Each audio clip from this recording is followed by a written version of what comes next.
चलो बच्चों, कहानी को थोड़ा सा और आगे बढ़ाते हैं और मुझे एक चीज के बारे में आपसे बात करनी है। और वो एक हम लोगों ने लीगेंड के दौरान एक क्लासिफिकेशन हमने कहा था, इसको हम आगे बताएंगे। वो क्लासिफिकेशन था classification on the basis of classification on the basis of type of bonding, on the basis of type of bonding. ठीक है, इस चीज को जरा समझते हैं पहले। लेकिन इस चीज को समझने के लिए हमें थोड़ा सा आइडिया लेना पड़ेगा एमओटी के बारे में।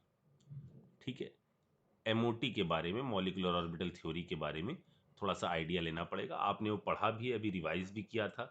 ठीक है ना, थोड़ी सी चीजें मैं इसके बारे में बोल दूं। देखो बच्चों, जो एमओटी का कॉन्सेप्ट है वो पूरा क्लासिकल फिजिक्स पर बेस है, मतलब क्वांटम फिजिक्स पर, सॉरी, क्वांटम फिजिक्स पर बेस है। जैसे हम कहते हैं ना, एक ये न्यूक्लियस है और इसके चारों तरफ इलेक्ट्रॉन जो है रिवॉल्व कर रहे हैं।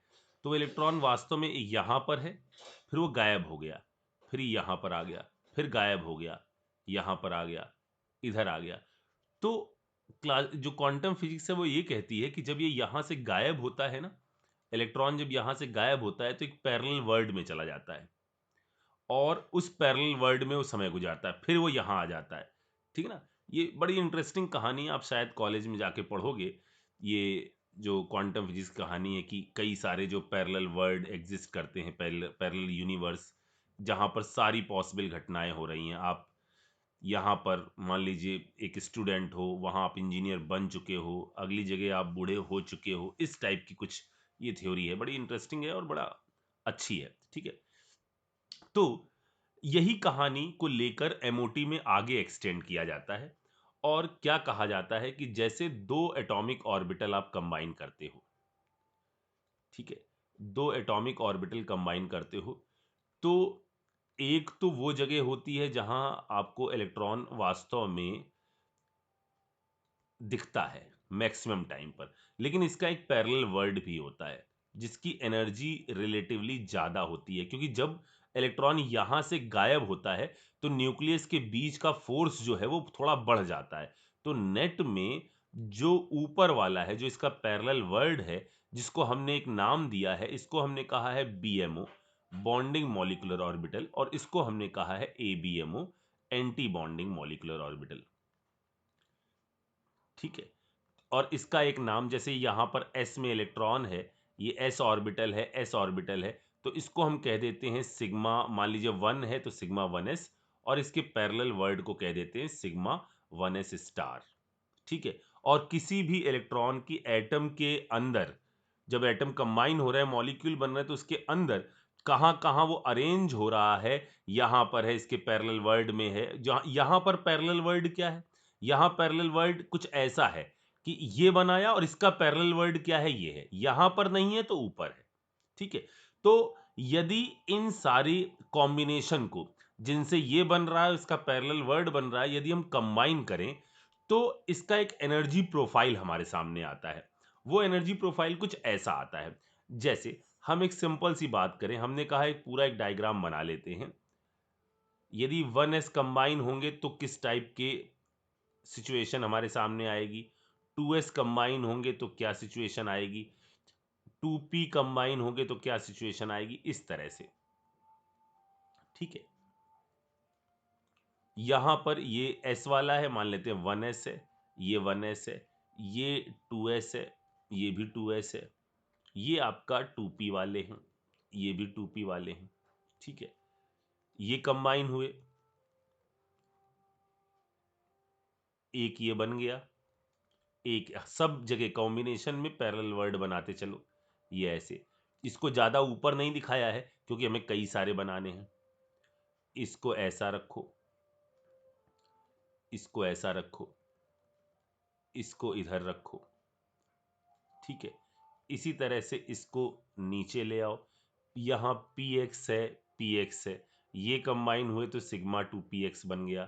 फिर पाई वाले कंबाइन हुए तो क्या बन गया, पाई वाले कंबाइन हुए तो क्या बन जाएगा, यहां से बन जाएगा पाई 2py पाई 2pz।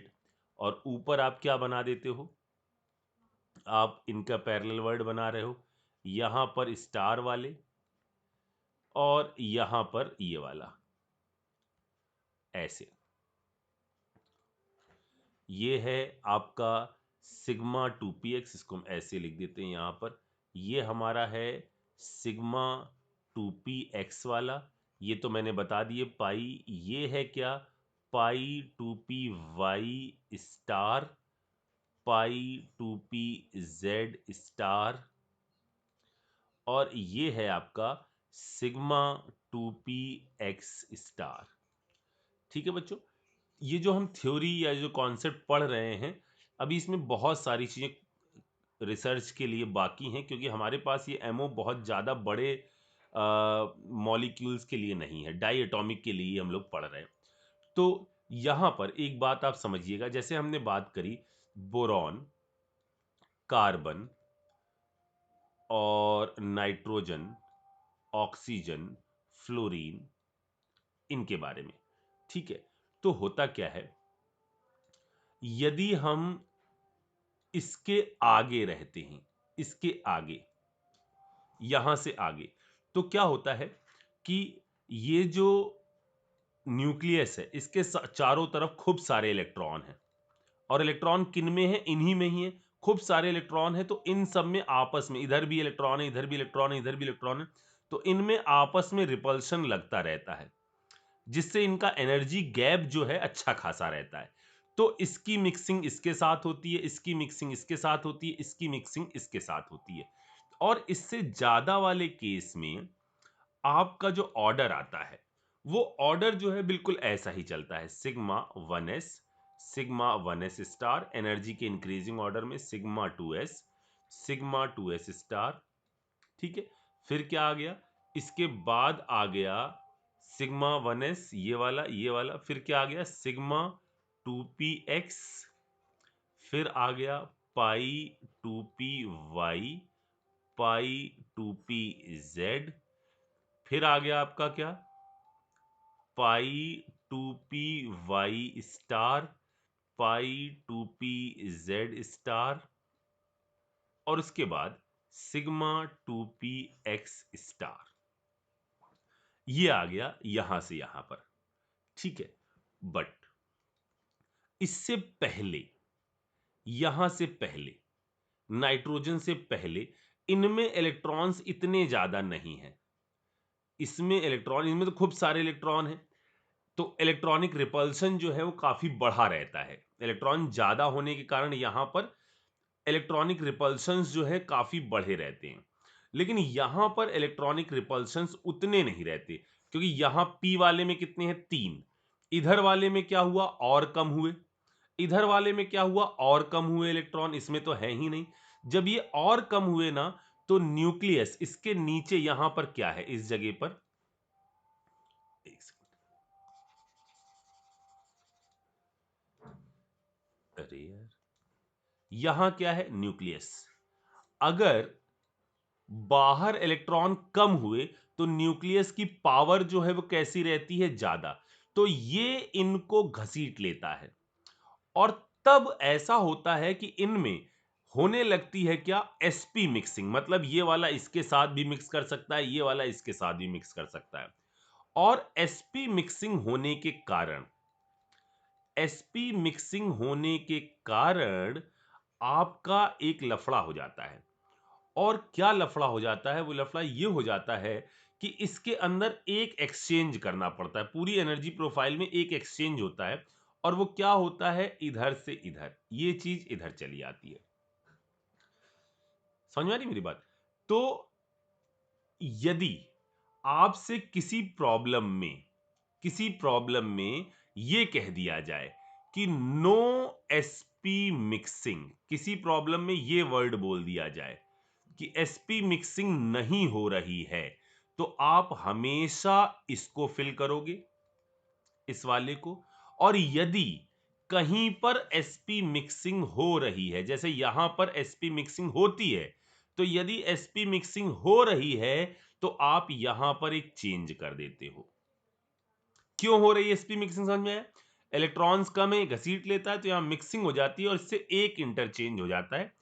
ठीक है, और वो एक इंटरचेंज कैसे आता है, वो हमारा ये शिफ्ट हो जाता है, यानी sigma 1s, sigma 1s star, sigma 2s, sigma 2s star, फिर आ जाता है pi 2p y, pi 2p z, sigma 2p x, pi 2p y, pi 2p z star वाले, और इधर सिग्मा 2p एक्स स्टार वाला।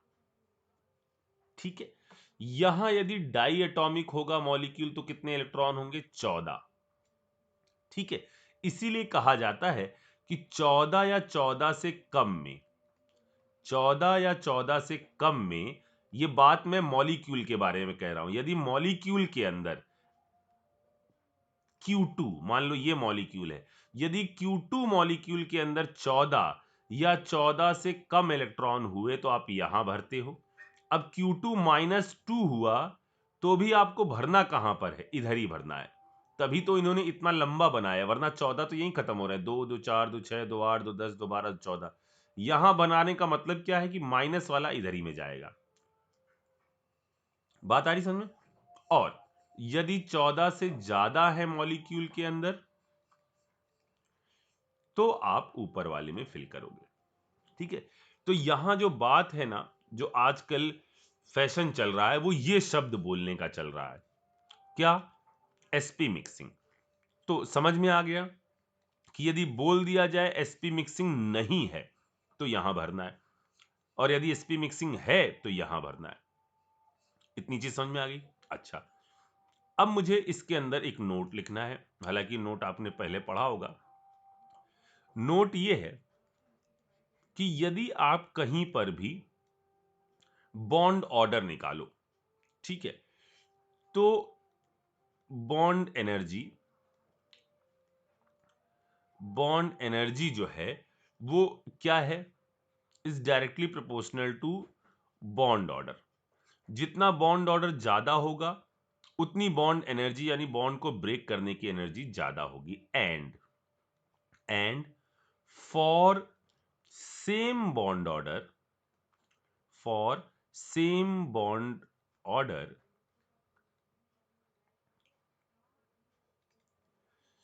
बॉन्ड एनर्जी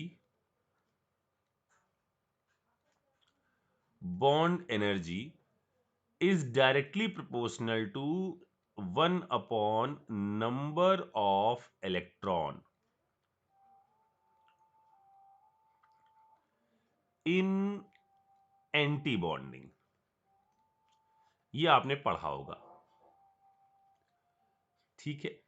अच्छा, ये नोट का पहला पॉइंट है। नोट का दूसरा पॉइंट सुनना जरा ध्यान से। In case of same bond order, in case of same bond order, bond energy is directly proportional to size।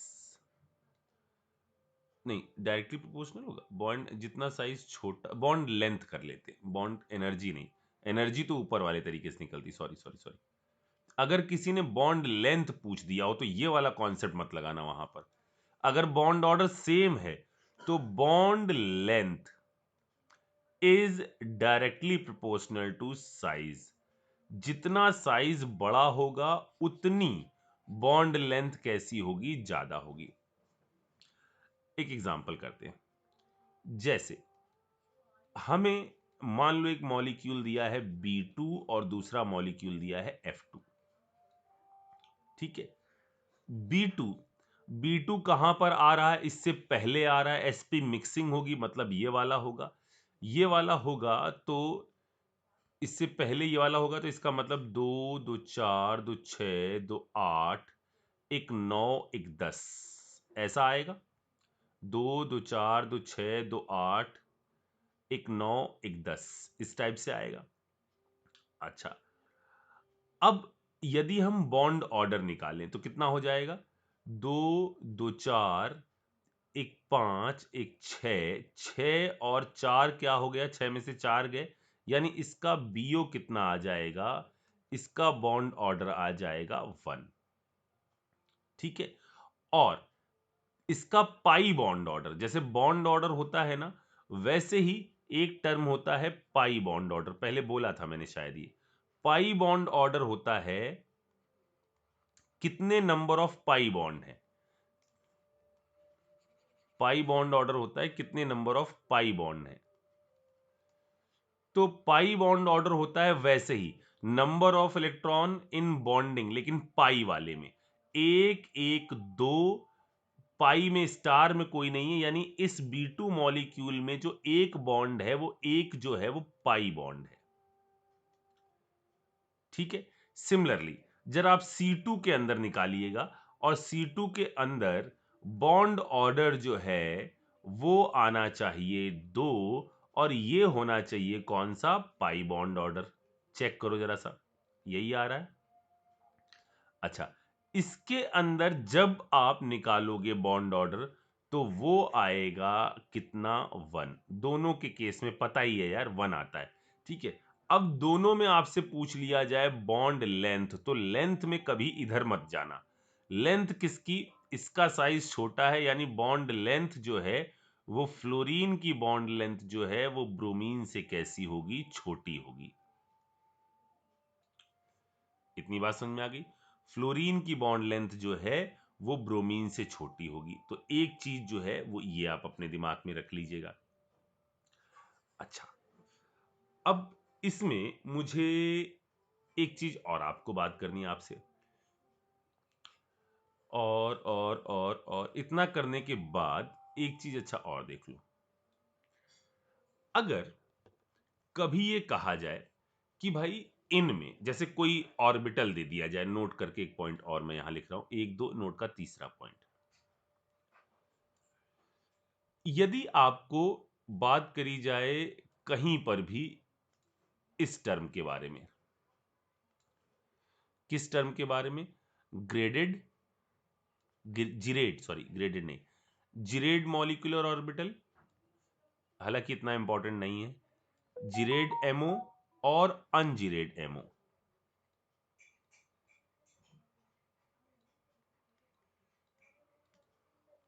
ठीक है, तो जिरेड और अनजिरेड एमओ कैसे डिफाइंड होते हैं इसको सुनिएगा। अगर आपने किसी भी एमओ को ऐसे रोटेट किया, ठीक है, और देन उसको ऐसे रोटेट किया, पहले ऐसे रोटेट किया देन ऐसे रोटेट किया, इन दोनों रोटेशन के बाद इफ सेम एज ओरिजिनल, यदि ओरिजिनल के बिल्कुल सेम आता है देन ये कैसा हो जाएगा? जिरेड। और यदि ओरिजिनल से अपोजिट आ जाता है या चेंज हो जाता है, या if not for it not same as original, then ये कहलाता है एंजीरेट। सर मतलब ये क्या कहना चाहते हो? मतलब जैसे हमने कहा, आपने एक ऑर्बिटल लिया है सिग्मा, इसका एग्जांपल दे देते हैं। जैसे हमने कहा एक आपने ऑर्बिटल लिया है, मान लेते हैं सिग्मा 2px। ठीक है, कैसे बन रहा होगा? ये है आपका एक px, ये है आपका दूसरा px, सिग्मा है यानी कंस्ट्रक्टिव इंटरफेरेंस हो रहा होगा। अगर ये हम मान लेते हैं प्लस है, ये माइनस है, ये प्लस है, ये माइनस है, इधर दोनों माइनस हो सकते हैं, दोनों प्लस हो सकते हैं, कोई फर्क नहीं पड़ता। तो यहां कंस्ट्रक्टिव इंटरफेरेंस हो रहा होगा और इनसे ये बन रहा होगा MO। इधर कौन सा चार्ज निगेटिव, इधर कौन सा चार्ज निगेटिव। ठीक है, अब ये जो है ये कहलाया क्या, सिग्मा 2px। अब इसके अंदर यदि हम इसको ऐसे रोटेट कर दें, ऐसे इस लाइन के अबाउट रोटेट कर दें, इस लाइन के अबाउट रोटेट कर दें, कोई फर्क पड़ा नहीं। अब इसको इसके अबाउट रोटेट करो, ये दो ऑपरेशन लगाने होते हैं, पहले इसके अबाउट रोटेट करो फिर इसके अबाउट रोटेट करो। और जब आप ऐसा कर लोगे, इसके अबाउट रोटेशन और इसके अबाउट रोटेशन, तो देखो यहां कोई फर्क नहीं पड़ेगा, सेम आएगा ओरिजिनल की तरह। मतलब ये कैसा होगा, जीरेड मॉलिक्यूलर ऑर्बिटल होगा। समझ में आ रही मेरी बात? अच्छा, अब जो भैया ने आपको सिखाया होगा इवन और ऑड वाला चक्कर, उनसे जरा इनको अप्लाई करके देखिएगा। जैसे मैंने कहा, इसी में मैं ऐसा कर लेता हूं, सिग्मा 2px स्टार लगा देता हूं। स्टार का मतलब क्या है, अब कि हमने ये ऑर्बिटल्स ऐसे लिए हैं, ये ले लिया है, ये ले लिया है, ऐसा ऐसा ऐसा। इधर है कितना, इधर हमने ले लिया प्लस, इधर ले लिया माइनस, इधर ऐसा ऐसा ऐसा, इधर ले लिया माइनस, इधर ले लिया प्लस। ठीक है, और अब फिर से देखो, अब इसके अंदर हुआ क्या, डिस्ट्रैक्शन। ये ऐसा, इधर माइनस, इधर हुआ डिस्ट्रैक्शन, इधर कैसा, प्लस। ठीक है, अब पहले इसको इसके अबाउट रोटेट करो, सेम आना चाहिए, जैसा ये वाला है ना वैसा ही आना चाहिए। ऐसा नहीं कि आप बाद में पलटो, नहीं, बिल्कुल एग्जैक्टली सेम आना चाहिए। अब यदि हम इसको यहां से रोटेट करें, इधर से, तो क्या कोई फर्क पड़ा, नहीं। अब यदि आपने इसको इसके अबाउट इसके बाद कर दिया, पलट दिया, तो जहां प्लस था वहां माइनस आ गया, और जहां माइनस था वहां प्लस आ गया। ये कौन सा है, ये अनजीरेड है। ठीक है, एक और जैसे हमने कहा कि मान लेते हैं हम बात कर रहे हैं पाई 2p वाई के बारे में। पाई 2p y, pi 2p Y कैसे बन रहा होगा, पाई 2p वाई ऐसे बन रहा होगा।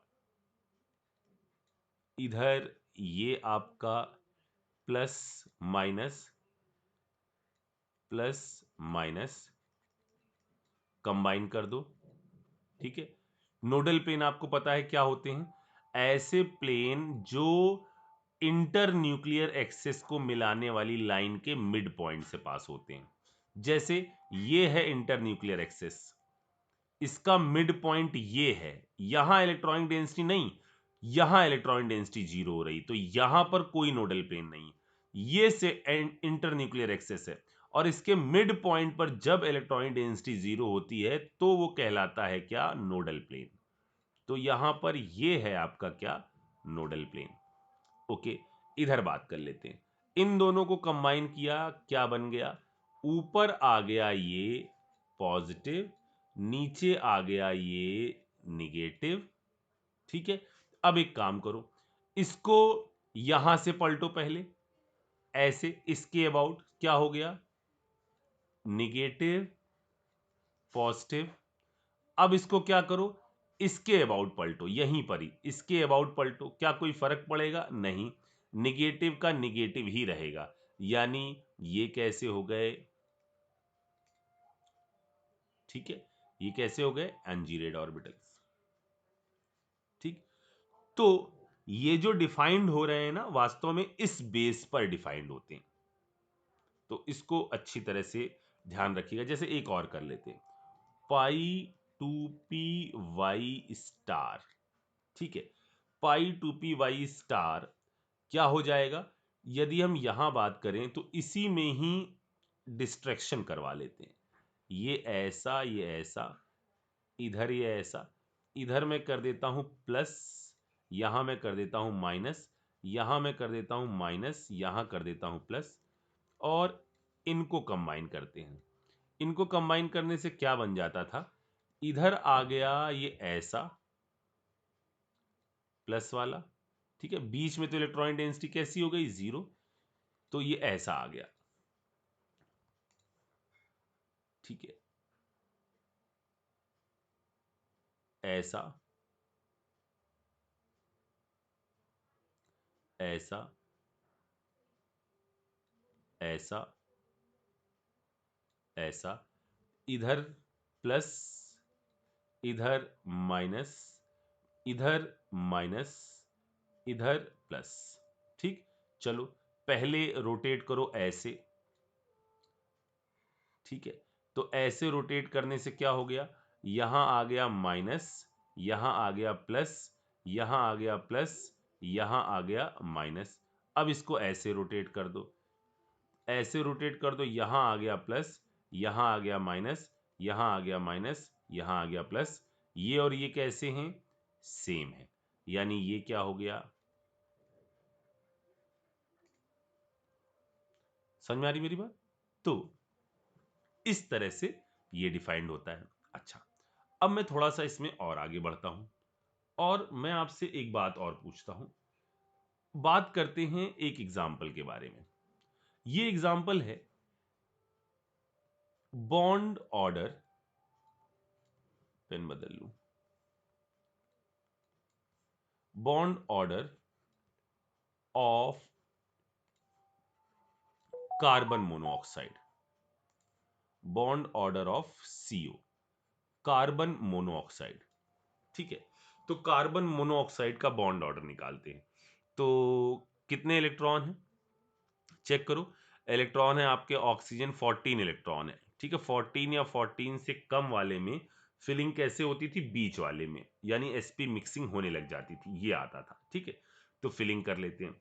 Sigma 1s, sigma 1s star, sigma 2s, sigma 2s star. ठीक है, उसके बाद क्या हो जाता था, उसके बाद आपका डब्बे आ जाते थे, पाई 2p y, pi 2p Z, और यहां आ गया क्या, sigma 2p x, pi 2p Y star, पाई 2p जेड स्टार। ठीक है, और यहां आ गया सिग्मा 2p एक्स स्टार। ठीक है, अब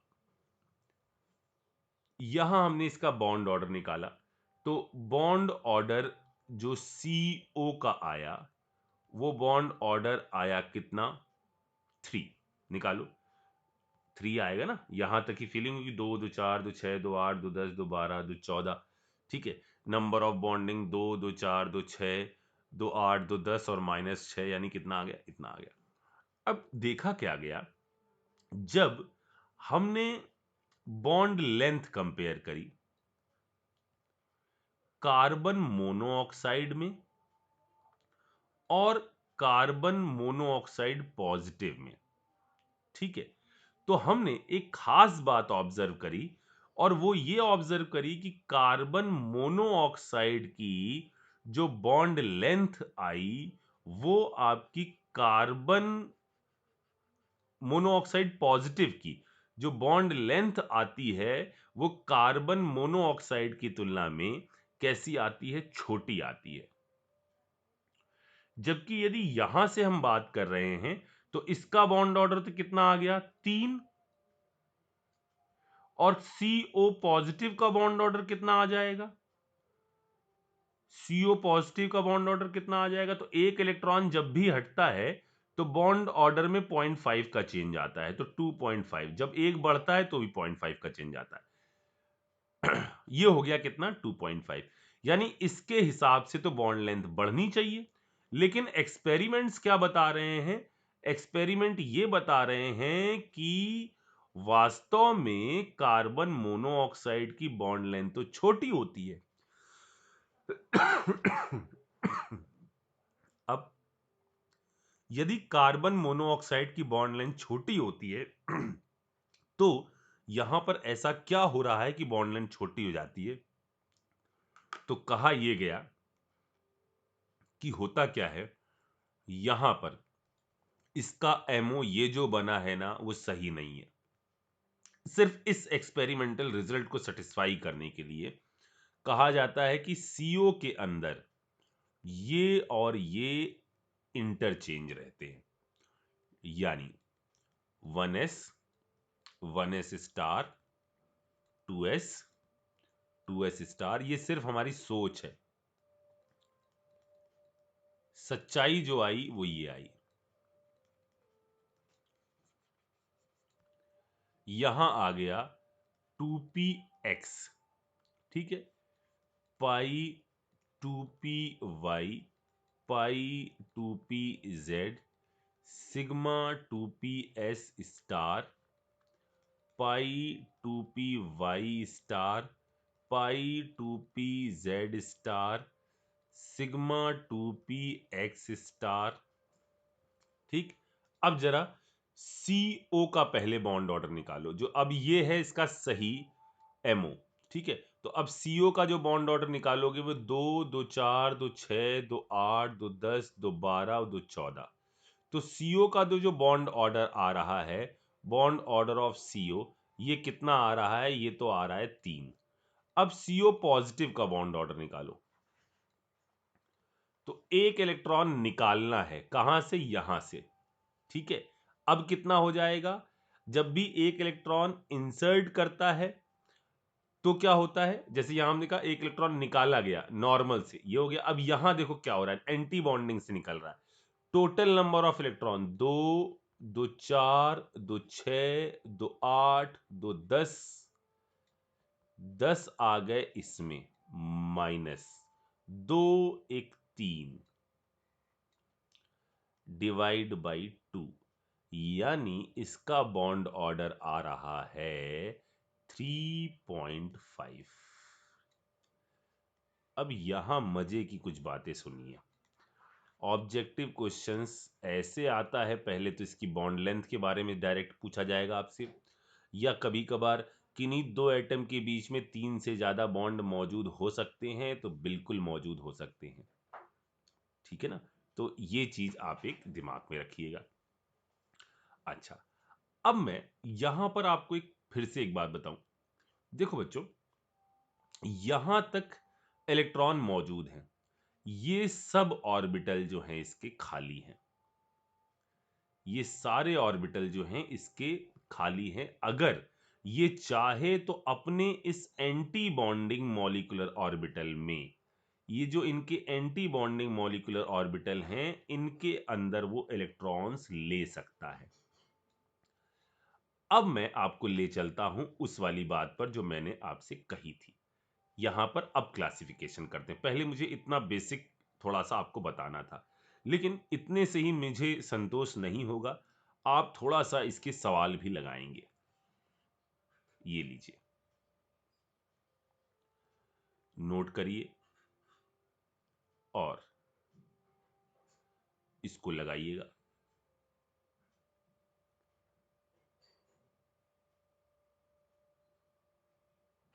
ठीक है, लेकिन अभी नहीं, अभी सिर्फ आप नोट कर लीजिएगा इसको। आप अगर जिनको रिवाइज करना है एक बार कि क्या था, एक बार रिवाइज कर लेना, फिर इसको लगाना। और आपको लग रहा है कि लगा सकते हैं तो मुझे बता देना, जैसा भी है, टाइम ले लेना, लगा लेना, जैसा भी है। ठीक है, इसको जल्दी देखो, फिर अपन आगे बढ़ते हैं।